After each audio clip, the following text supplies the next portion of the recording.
Hello guys, welcome back to our channel.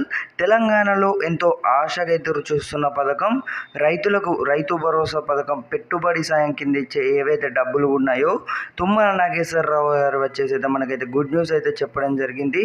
అసలు ఎప్పుడు డబ్బులు పడబోతున్నాయి, అలాగే మనకు దసరా ఏదైతే ఉందో దసరా రోజునే మనకు 12వ తేదీ రోజే డబ్బులు పడే అవకాశాలు అయితే చాలా ఎక్కువగా ఉన్నాయి. ఇక్కడ స్క్రీన్ మీద చూసుకోవచ్చు. దసరాకు అన్నదాతల ఖాతాలో రైతు భరోసా డబ్బులు ఎన్నికల్లో ఇచ్చిన హామీ మేరకు రైతు భరోసా పథకాన్ని అమలు చేసేందుకైతే ప్రభుత్వం అయితే సన్నాహాలు అయితే చేస్తుంది.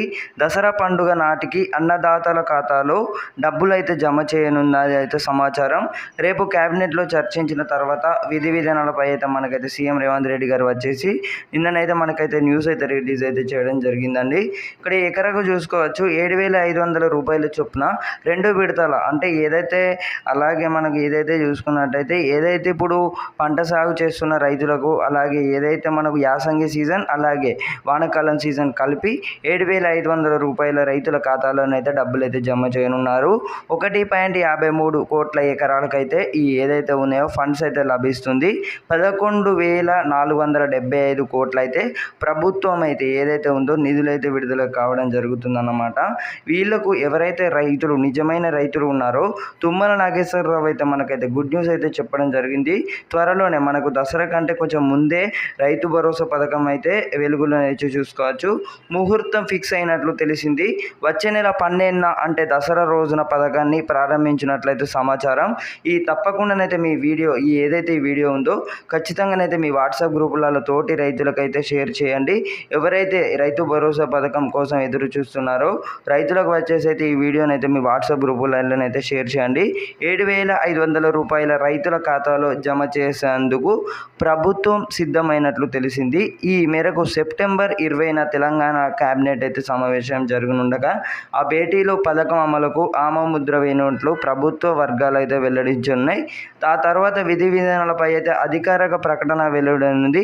రాష్ట్ర వ్యాప్తంగా మొత్తం 1.53 కోట్ల ఎకరాలకు వచ్చేసి రూపాయలు 11,475 కోట్లు వ్యాయామం అవుతుందని అయితే మనకైతే ఒక అంచనా వేసి అయితే చెప్పడం జరిగింది. అలాగే అన్ని జిల్లాలో వారీగా చూసుకున్నట్టయితే రాష్ట్ర ప్రభుత్వం వచ్చేసి రైతు భరోసా ఏదైతే ఉందో రైతులకైతే ఎంతో ఆశగా ఎదురు చూస్తున్నారు. అంటే ఎవరైతే ఎప్పుడా డబ్బులు ఇంకా పడలేదు, అలాగే వానాకాలం సీజన్ అయితే అయిపోవడానికి వచ్చింది, మాకు ఇంకా డబ్బులు అయితే పడలేదు అని అయితే రైతులు అయితే చాలా మంది అయితే వ్యక్తం చేయడం జరిగింది. కామెంట్ సెక్షన్లో అయితే నన్ను కూడా అడగడం జరిగింది అన్నమాట. అను రైతులకు ఎకరాకు 15,000 రూపాయల చొప్పున వారి బ్యాంక్ ఖాతాలో జమ చేస్తామని అయితే హామీ ఇచ్చారు. ఖరీఫ్ రబీ సీజన్లో 7,500 రూపాయల చొప్పున ప్రతి ఏటా 2 విడతల ఈ నిధులు ఏమైతే ఉన్నాయో చేస్తామని అయితే వెల్లడించారు. గత ప్రభుత్వం ఏదైతే ఉందో అలానైతే మనకైతే చెప్పడం జరిగింది. ఇక రైతు భరోసా పథకంపై ఇటీవల వ్యవసాయ శాఖ మంత్రి మనకు ఈ రోజున వచ్చేసి ఏదైతే ఉందో తుమ్మల నాగేశ్వరరావు గారు వచ్చేసి కీలక ప్రకటన చేశారు. కేవలం సాగులో ఉన్న భూములకే రైతు భరోసా అందిస్తాము, అలాగే ఎవరైతే ఉన్నారో మాదిరి కానివచ్చు గుట్టలు కొండలు రియల్ ఎస్టేట్ భూములకైతే రైతు భరోసా పథకం నిధులు ఇవ్వబోమైతే అన్నారు. అర్హులైన సాగులో ఉన్న భూములకు మాత్రమే తాము పంట పెట్టుబడి సాయం చేస్తామని అయితే స్పష్టం చేయడం జరిగింది. రాష్ట్ర ప్రభుత్వం వచ్చేసి ఖచ్చితంగానైతే ఈ గుడ్ న్యూస్ అయితే మీ రైతులకునైతే తీపి కబురు కాబట్టి ఖచ్చితంగానైతే షేర్ చేసుకోండి. ఎందుకంటే మనకు తేదీ తెలియదు, అలాగే మనకు రైతు భరోసా ఎప్పుడా ఎదురు చూస్తున్న రైతులకు వచ్చేసి అయితే ముహూర్తం ఫిక్స్ అయితే చేయడం జరిగింది. దసరా కంటే కొంచెం ముందు మనకి ఏదైతే సద్దుల బతుకమ్మ లేకపోతే ఈ బతుకమ్మ రోజు పండుగ ఏదైతే ఉందో వెలుగులా అయితే రానుంది రైతు భరోసా పథకం. ఇంకా మిస్ అవ్వకూడదు అనుకుంటే మనకు ఏదైతే లేటెస్ట్ అప్డేట్స్ వచ్చినా కూడా మీరు మిస్ అవ్వద్దు అనుకుంటే మన ఛానల్ని అయితే తప్పకుండా అయితే సబ్స్క్రైబ్ అయితే చేసుకోండి.